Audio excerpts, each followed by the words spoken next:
Meghalaya United Democratic Party jungka youth wing ladeban pentemai ya kinongkit kam jungka ya kabala penlong hayung jong ubak balajit senrem MLA Shillong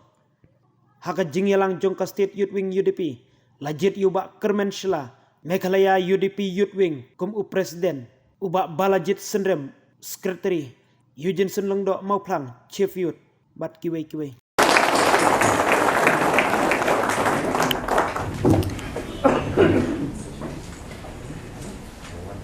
Actually,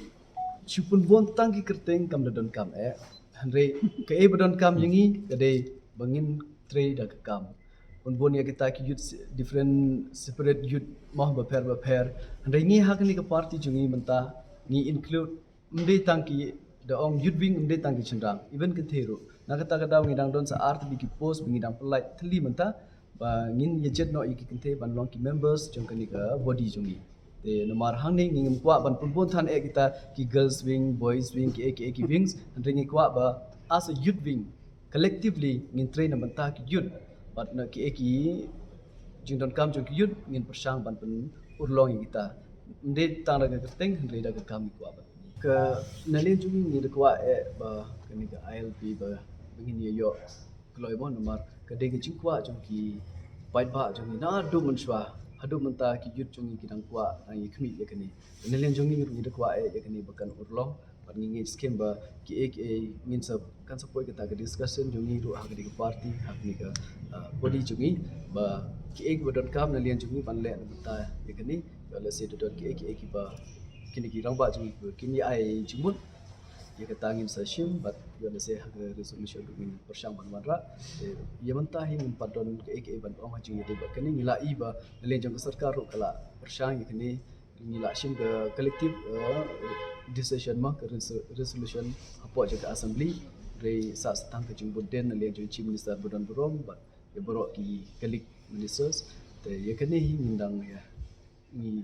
don ke jingkermen ba aku bigas ngin yo ya ILP na bentaban protect kende siap ho ngila don ki protection as of now hynrei ngi dang don kam shu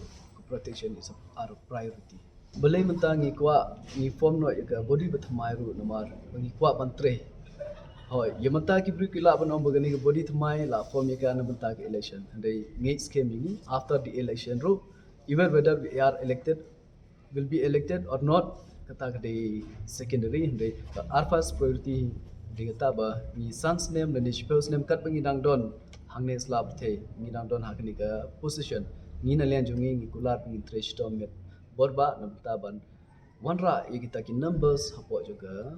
party jungi bat kunjuro khamtam ban ai ye ka rights jungi pai ba hapo jung state jungi tingi ngin tre mde tang shwa election habro report ni nalian jungi no do shwangi kwa ban ki imbyang ye gani ka party jungi hande they do exist have to poro hande ka daw bangi slam ban yami kumne de jong pandemic but is okay we should not blame you pandemic but it's RDT but antate ni omba we are a full fledged body of the youth wing tingin trash tom nangi scheme ba ki jing trash tom jungi kinse ida ki kam jungi